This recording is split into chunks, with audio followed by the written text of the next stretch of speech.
Lui, à titre personnel en tout cas, est contre. Les sénateurs LR étaient aussi très vivement contre quand la proposition de loi a été soumise au vote au Sénat. Les députés LR, en revanche, quand il a fallu voter sur cette proposition de loi constitutionnelle, s'étaient dit majoritairement favorables.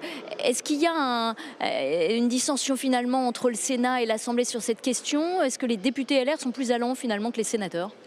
Non, là, déjà, j'aimerais vraiment que soit corrigé votre bandeau, puisque j'ai vu tout à l'heure le refus des LR.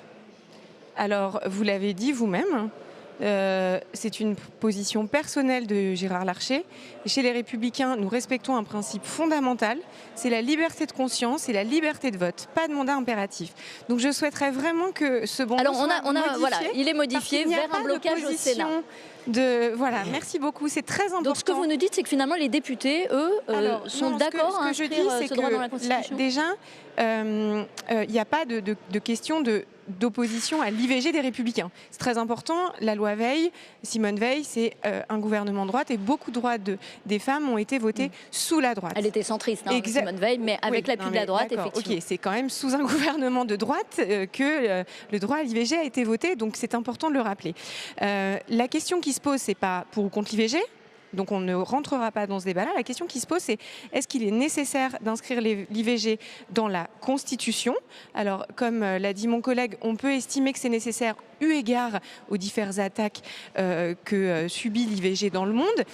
Mais avec un principe fondamental qui doit être respecté, qui est inscrit dans la loi Veil et qui est inscrit dans tous nos principes constitutionnels fondamentaux, qui est le respect de la dignité de la vie humaine et le respect de la dignité de la personne humaine dès le commencement de sa vie. Donc ce que l'on souhaite, c'est que cet équilibre de la loi Veil, s'il y a l'inscription de l'IVG dans la Constitution, soit garanti également. C'est cet équilibre sur lequel nous voulons avoir un certain nombre de garanties.